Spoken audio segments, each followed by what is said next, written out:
জয় শ্রীরাম, জয় জয় সীতারাম। অপুত্রক নিঃসন্তান রাজা দশরথ তিনি যে তার পুত্র সন্তানের মুখ দেখতে পাবেন তা কিন্তু তিনি এক প্রকার এই আশা ছেড়েই দিয়েছিলেন। কেননা কম বয়স থেকে আস্তে আস্তে তিনি বার্ধক্যের দিকে চলে গেলেন, তখনও তার কোনো পুত্র সন্তান হলো না। সেই জন্য তিনি সবসময় মনোকষ্টে থাকতেন। তিনি পরপর 3বার বিবাহ করলেন। কৌশল্যা, কৈকেয়ী, সুমিত্রা, 3 রানীর কেউ তাকে পুত্র সন্তান দিতে পারল না। তাই বলে তিনি কিন্তু নিঃসন্তান মোটেও ছিলেন না। তার প্রথম সন্তান ছিল শান্তা কুমারী নাম এক সুশীলা কন্যা। সেই কন্যার অনেক অবদান আছে মহারাজ দশরথের পুত্র সন্তান লাভের জন্য। তার অতি সুশীলা কন্যা এই শান্তা কুমারী, রাজকুমারী শান্তার জন্যই কিন্তু দশরথ পুত্র সন্তানের পিতা হতে পেরেছিলেন। তার বংশে বাতি দিতে তার 4 পুত্র সন্তান এসেছিল। এই শান্তা তার যে কন্যা ছিল তা কিন্তু অনেকেই জানেন না। বশিষ্ঠ মুনির আদেশ মতো ঋষ্যশৃঙ্গ মুনির দ্বারা দশরথ রানীর সন্তানদের জন্য যজ্ঞ করেন। যজ্ঞের আগুন থেকে এক দিব্য পুরুষ বেরিয়ে এসে তাকে প্রসাদ দেন, অর্থাৎ অগ্নির ভেতর থেকে এক দিব্য পুরুষ বেরিয়ে এসে তাকে পায়েস প্রসাদ দিয়ে যান এবং তিনি বলেন এই পায়েস তার সমস্ত রানীদের খাইয়ে দিতে। তার থেকেই তিনি তার অভীষ্ট পুত্র সন্তান লাভ করতে পারবেন।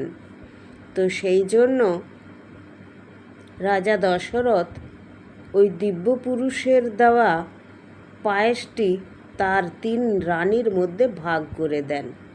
বড় রানী কৌশল্যাকে তিনি একটু বেশি ভালোবাসতেন, তাই অর্ধেকটা পায়েস তিনি তার বড় রানী কৌশল্যাকে খাইয়ে দিয়েছিলেন। বাকিটা কৈকেয়ী ও সুমিত্রার মধ্যে ভাগ করে দিয়েছিলেন।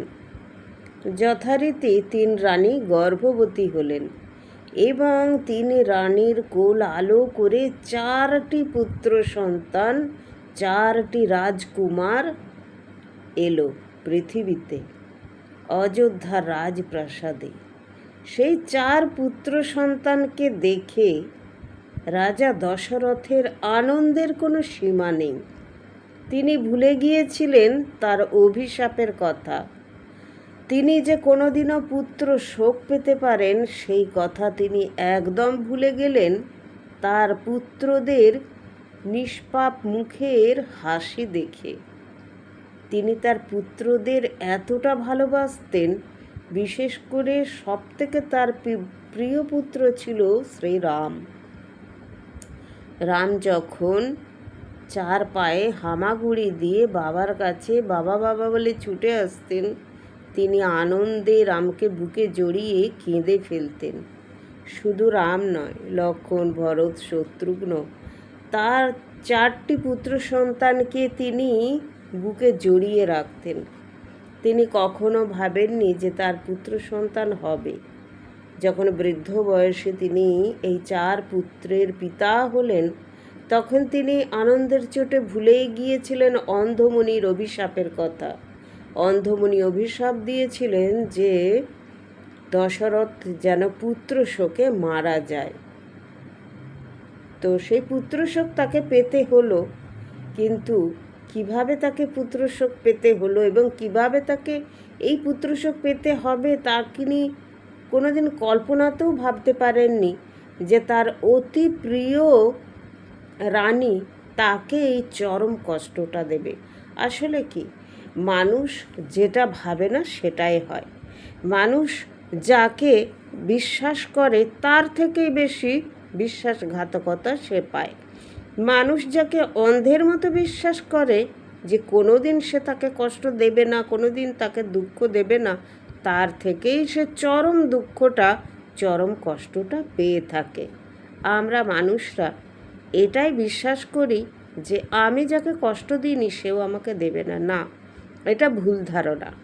কে কাকে যে কখন কোথায় কিভাবে কষ্ট দেবে তা কিন্তু কেউ জানে না। আসল কথা, বিধাতা কার কপালে কি লিখে দেয় সে কিন্তু একমাত্র বিধাতাই জানেন, কোনো মানুষ তা জানে না। রাজা দশরথ তো একজন রাজা হলেও মানুষই ছিলেন। তিনি কি করে জানবেন যে অন্ধমুনির অভিশাপ এইভাবে তার জীবনে ফলে যাবে, তার আদরের পুত্রবধূ তাকে ছেড়ে বনবাসে চলে যাবে।